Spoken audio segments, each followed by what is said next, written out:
I would like people to know that Marquette genuinely cares about you, and staff does genuinely care about you, and they are willing to build a relationship with you.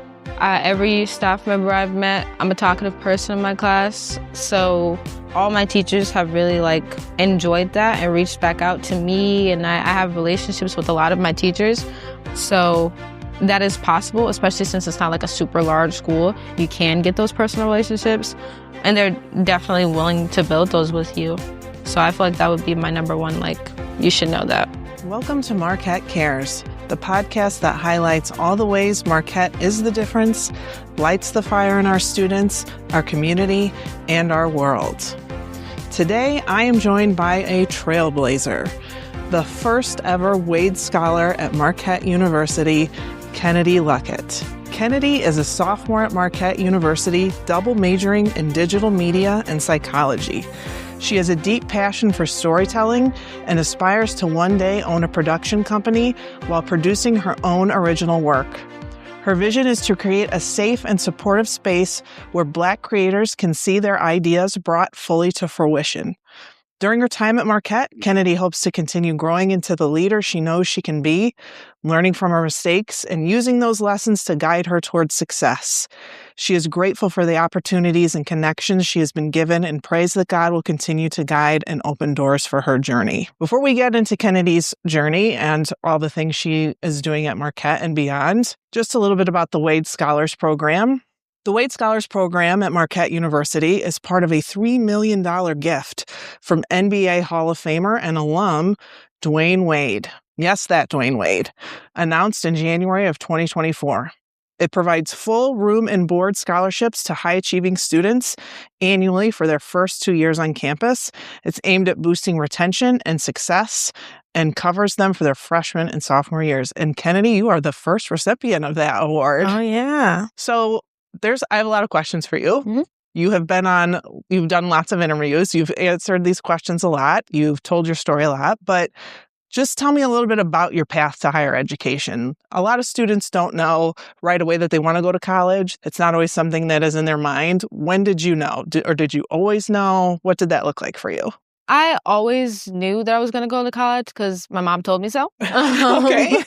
She definitely told me you either got to make $10,000 before you graduate high school or you're going to college. So I decided. So the $10,000 didn't come? Yeah, that didn't happen. By my senior year, I decided, okay, yeah, we're going to college. And I always had a passion for learning more about the mind. So that is why my major is psychology, and especially doing research with young Black boys to understand how to develop a program to teach young Black boys about their emotional intelligence.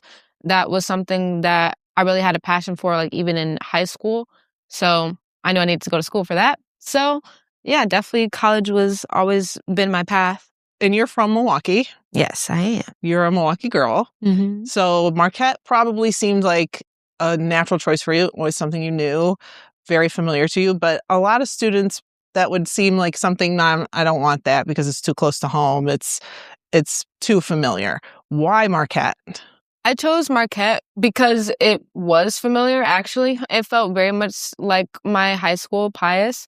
And I felt like the teachers actually cared about you here. Even through the emails that I got, they were letting me know about different ways I could get different scholarships, different ways, I'm an MU for Gold Scholar, so different ways I could get connected to research in psychology, and I didn't even ask for it. Other colleges that I applied to did not give me that same information. Even this was even before I accepted and stuff, they were giving me information. So it seemed like Marquette really wanted me and that Marquette really cared. It being a smaller school, I knew I didn't want to go to a super large school because I wanted to build relationships with my professors. So being close to home was also a very big thing for me as well. I wasn't quite ready to leave the nest and go too far. I kind of wanted the nice protected shelter of my emerging adulthood here in Milwaukee and to grow more here, be closer to my family. So Marquette was a very obvious choice for those reasons. And I'm sure your parents loved that you were staying close to home and you're still very close to home and right there. And Marquette's very lucky to have you. As I like to tell students, yes, you picked us, but we picked you right back. And we obviously made a very good choice in you. So thanks for picking us. Oh, yeah. So on to the big thing, the Wade scholarship journey. Tell me how you found out about that, how that started. It's a really good story. You told it, I was at the Wade banquet this summer when you talked about it, and you were very humble about it. You were the story about you being on the Today Show, and you were like, you had a really cute line about, they could have just sent it to me in an email, which was very humble, I thought. But tell that story about how you found out about it, what that journey looked like, and how you got to be where you are today. So I had received an email from one of the directors of Urban Scholars, and she had told me, like, call me as soon as you get this. So I called her, and Miss Latrice, I called her, and she told me, like, she asked me, like, would I be willing to go to New York for, like, at a certain time. She didn't tell me, like, what it was for, but I was like, sure, I like traveling. Who's going to say no? No, who's going to say no to that? So that kind of, like, I learned that my name was passed along, and they told me that she gave me that email, asked me, would you want to do that? And I was like, sure. Still didn't know what this was for. Went through a series of interviews where I was just talking about what I wanted to do in life. Found it very interesting that they were, like, very interested in my freshman aspirations and goals. I was like, okay, gotta keep going with this. Thanks, guys. And then got an on-camera interview. And from there, they asked me, do you want to go to New York? And are you, like, free during this times? Yeah, totally. I'm totally free during those times. Of course I am. And then from there, they flew me out to New York. Still didn't know where I was going. Still didn't know what was happening. I kind of, at this point... So they never told you? They didn't tell me until, like, the night before. Tell your family to turn on the Today Show at this time. Oh. Okay. All right. I'm a little curious, so I definitely did some snooping beforehand. But I was happy when it was reconfirmed that I was going to be on the Today Show. So I was backstage, still didn't know what I was talking about. They told me that D. Wade was there and he might be able to say hi, but he was, like, coming in and out. And I was like, okay, no problem. And then I'm standing backstage and I see D. Wade announcing my name on the TV. And I'm like, oh, you guys fibbed. He's here on the couch saying my name and telling me to come out. And so I went out there and still didn't know what was going on. And then he announced and said, like, you're going to be the first Wade Scholar. Because it was on national television. Like, yeah. And yeah, I always have my line about, could have been an email. You guys could have emailed me that. But you guys really took the time to put it on national television. I thought that was really cool to bring me out there and bring me closer to places where I wanted to be. Like, I want to own my own production company one day and, like, be on TV doing interviews, promos, all those cool things. Getting to be in that space for the first time and as a freshman was super dope, was super cool. That is super cool. That's a really great story. That one, amazing that they could keep you in the dark that long until, like, right before he announced your name. That's just shocking in and of itself in this day and age that could happen. And since then, you've spent quite a bit of time with D. Wade and gotten to know him a little bit and his character. And I think you can attest that he is as genuine and as great of a person as he seems on and off camera. Again, he made a good choice in you.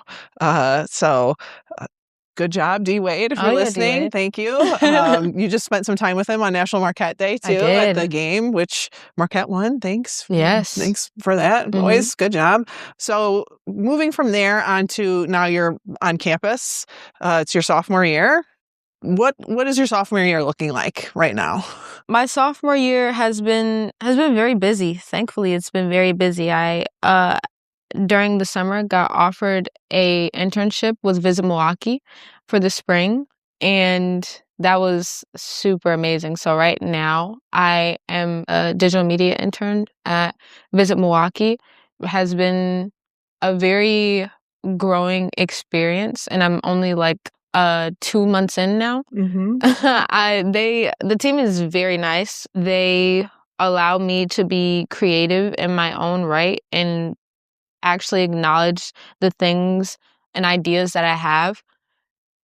That is I love when I'm a part of teams that get to do that, especially when everybody's older than me and they don't belittle me or make me feel like I'm smaller, this little intern, you just sit there and be quiet. Like, they actually care about what I have to say and are encouraging me. Hey, like, what's your idea? What do you think about this? I want to hear your thoughts on this.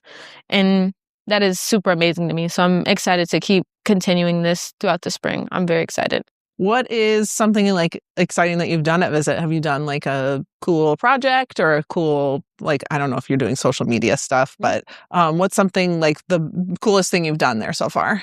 I feel like I have two. One is going to Milwaukee's 180th birthday party. That was cool to be invited to. Okay. There was a nice big cake with like a whole bunch of like Milwaukee tributes and stuff to it. Like it was super nice.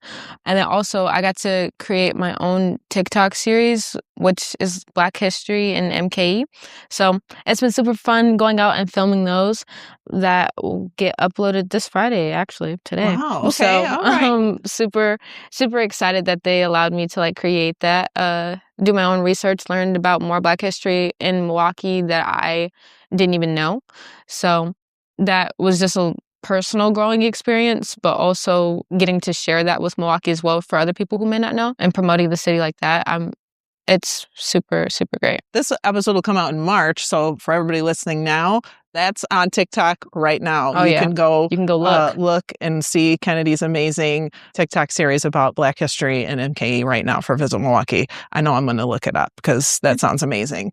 So on campus, as I told you when we were coming out here today, I looked at your class schedule to try and find a time for us to do this. And I said, you have an insane amount of classes. I do have a lot of things to do. And I was like, it took me a long time to try and find a time because you are in class all the time. Mm-hmm. And you said, yeah, I'm like an adult. I work like 9 to 5 every day. Mm-hmm. Not a lot of students do that. Like you have a pretty heavy load. What is that like juggling that and balancing that? And how do you find time to be a college student still and do like college student-y things? I have been managing pretty well, actually. I've prayed about that. And it's something God has definitely been helping me with managing like stress and making sure I'm not entirely overwhelmed or anxious with anything. Thankfully, my classes right now, at least, aren't like super work heavy.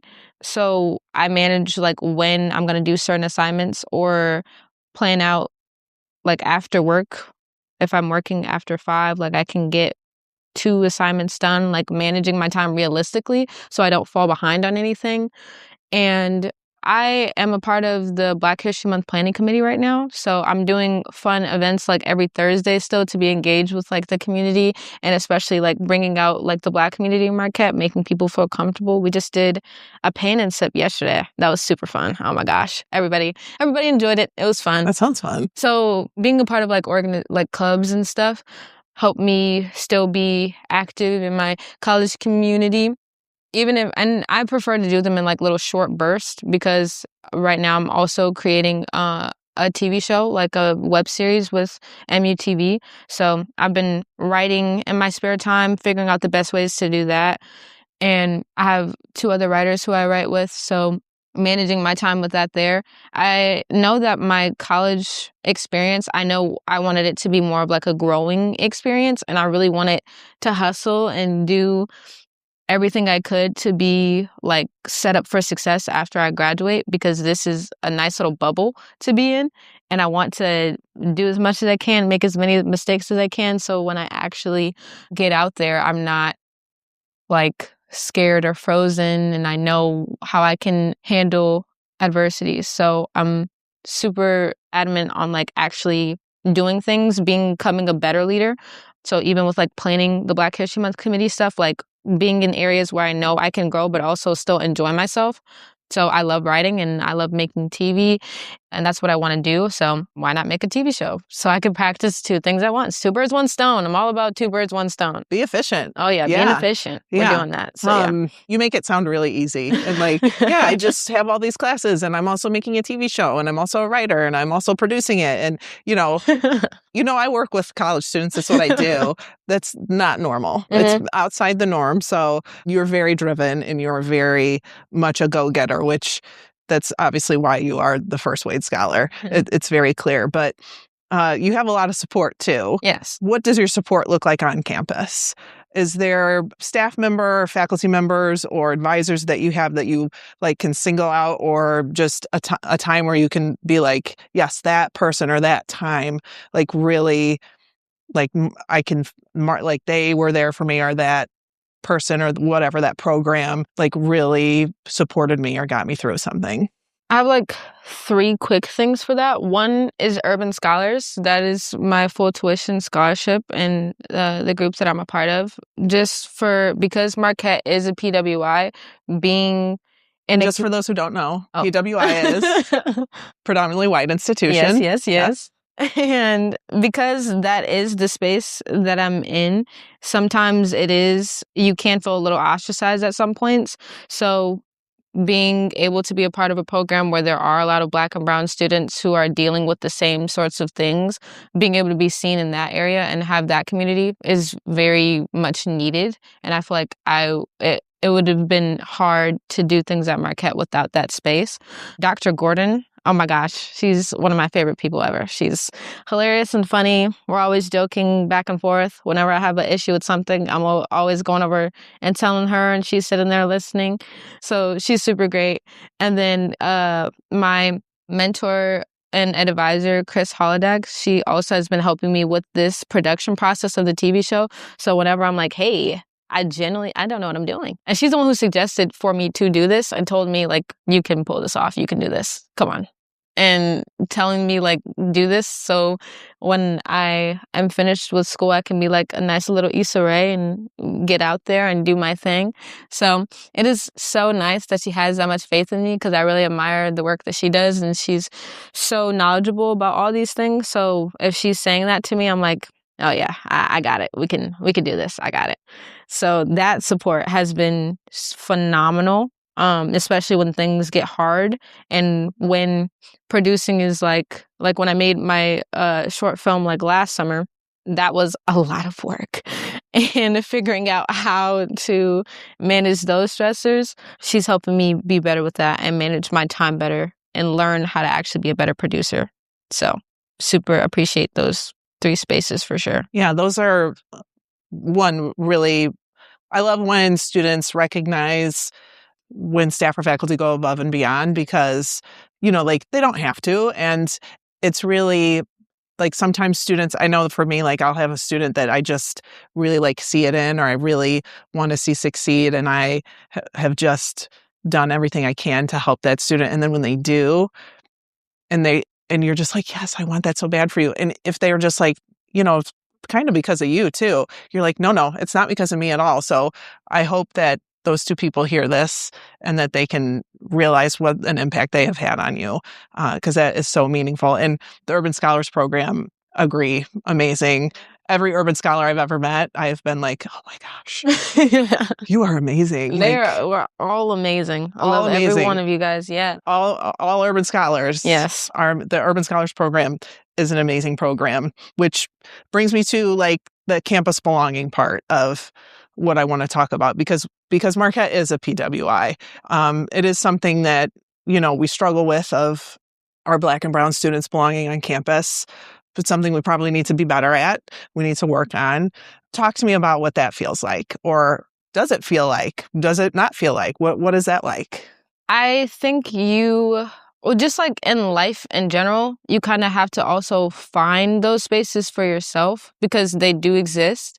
Like with Urban Scholars, like anybody on campus can come into Coughlin and sit down and be with the community and stuff like that. Like it's not just like exclusive to Urban Scholars, because not every Black and brown student is an Urban Scholars. Or like EOP, they're on the 2nd floor of Coughlin, and that's also a space where a lot of Black and brown people are, like we all just are in that building all the time. So looking for those spaces is very important, because they're definitely there at Marquette. And like with the Black History Month Planning Committee, also there's a club called Involved. There's a club called Black Men United. Like students also recognize that other students need these spaces. So creating events, fun events where you can come and meet people, and advertising these other events. So you can actually I think you just got to get out and meet people, because If you're sad about not having a campus belonging, but like you're in your dorm all day, it's hard nobody's going to like drag you out of your dorm to come and be a part of the community. We will advertise it for sure, but you got to come out and visit it. Come you get the love. You got to be a part of the belonging. Come get the love. Yeah. It's there, I promise. Yeah. You're obviously an amazing student. I'm not going to lie, I peeked at your GPA too. What advice would you give incoming students? I would give incoming students the advice of be realistic with yourself, because you don't want, especially college is a big change. It is a big new space that you're going to be in. You have autonomy over what classes you're taking, when you decide to go to class. Like, your mom's not about to be wake you up in the morning, tell you to get up and go to school. Like, you have to do that. So, if you do not take an 8 a.m. class, if you are not a morning person, you do not want to sit here and be late for every class and get kicked out of the class, and now you're sad because that was the only one you could get into. So be realistic with yourself, and it is okay if you cannot do something. If you put too much on your plate and it's like, dang, I kind of need to drop one of these classes, I would say talk to your advisor first so they could give you a better strategy if you really need to. But if you got to drop that class, you got to drop the class. Put your mental health first, because you're not going to be able to finish college if your brain is not there. Like, if you're mentally burned out, it's just not going to work out well for you. And you're going to be very upset at how you lived your college life if you didn't actually get to enjoy it. Like I said before, it's genuinely like a safe space for you to mess up or for you to fall without being in real adulthood. Like, you don't have to, well, I mean, you do have like bills to worry about, like school bills, but like you don't have like bills to worry about. Some people might, some people definitely don't. So take advantage of that time and do as much as you can do for what you want to do. Definitely use this time to figure out what you want to do in life. Like, people always say that you don't need to know like right away. Agreed. But still, don't just like sit there and be stationary. Like, go out and try and do things to figure out, okay, what do I want to do? You're paying to be at school. Let's not waste our time here. So that would be my advice. I would second every word of that and put it on like a brochure and send it out to students, because that's the best advice that I would give to students. Yes, all of that more. On top of that, what advice would you give to families of students? If you could talk to families of incoming students, what would you tell them? I would say don't be upset at your kid or whoever family member when they're in college for like not calling or reaching out a whole bunch, because sometimes it's just a little hard, or sometimes the student is like having a very anxious moment and kind of like can't reach out to anybody. So you reach out to them, but don't take it too personal if they're not reaching out to you as much, because college is such a huge shift in life and a huge adjustment to figuring out, oh my gosh, I have a new set of friends that I need to find. I don't have any friends right now. How do I deal with all this? How do I deal with my classes? I have so much homework. I missed one of my classes. Oh my gosh, the world's going to end. Like, it's a lot in the beginning. So for families of students, I would say just don't take it personal and don't try to make them feel bad for being a student and trying to figure out their life. Because I'm sure especially if you're like an elder in their life, like you know how difficult like young adulthood is and figuring out, so what do I want to do? So just don't be too harsh or take it too personal or make them feel bad about that. And definitely you reach out to them, because they might be having a little anxious moment and need some love. Just send them like a hug emoji, or send them $20 to go get some $20. I want to say to go get some DoorDash or something. Great. But yeah, those would be my advice. And what is one thing you would like people to know about Marquette that maybe they don't know? I would like people to know that Marquette like genuinely cares about you, and staff does genuinely care about you, and they are willing to build a relationship with you. Every staff member I've met, I'm a talkative person in my class, so all my teachers have really like enjoyed that and reached back out to me, and I have relationships with a lot of my teachers. So that is possible, especially since it's not like a super large school. You can get those personal relationships, and they're definitely willing to build those with you. So I feel like that would be my number one, like, you should know that. I love that. I also feel that about Marquette. So I'm glad you said that's kind of the whole deal of this podcast. That's the whole so deal, yeah. Way to like tie it all together, Kennedy. Thank you for doing that. And finally, as we've come to the end of our show, which has been so great, I'm so glad you were on. You know, our slogan at Marquette is We Are Marquette. We Are Marquette. We Are Marquette. Yes, we are. So I like to close our show with, what is your we are moment? And that is a time when you either showed care or you felt care at Marquette that was like only, could happen at Marquette. So Kennedy, what is your we are moment? I would say my we are moment has been, I feel like Marquette gives you the space to really become whoever you want to become, and gives you all like the outlets you can, and to actually like live out what you want if you just go and ask someone. So the support that Marquette in general just has, like with the TV show, I'm able to go talk to people about, okay, how can I do this? And they actually reach out to me and help me figure out what I want to do. And I feel like that can apply to any profession. I would say my We Are Marquette moment is definitely the support that Marquette has shown me with all the endeavors that I want to do. Even with like the Visit Milwaukee internship, like being able to pursue like digital media and learn more about how that works in the tourism world. Just giving me different opportunities to figure out what I want to do, or like to grow more into what I want to do. That's my We Are Marquette. Well, that's amazing. Kennedy, you are so amazing. I can't thank you enough for being on here and taking time out of your extremely busy schedule. Of course. To come and taking time out of your internship to come. It's been such a delight to talk to you and get to know you a little bit more. So I'm very grateful for it, for the time that we have been able to spend together. So thank you for listening to Marquette Cares. And thank you again, Kennedy, for sharing your story and your amazing journey in higher education. This is not the last the world will hear of your name. I am very sure of it. When you said Issa Rae, I was like, oh, yes, that is Issa Rae. You better look out because she is coming. Please, Issa, come on. So be sure to like and subscribe to Marquette Cares wherever you listen to podcasts so you don't miss amazing stories like Kennedy's. New episodes drop the fourth Tuesday of every month. Next month, we will be having Matt Gwynn from Advancement on to dispel all the rumors and myths you have about advancement and explain exactly how Marquette cares for its students financially. Thanks for listening. We are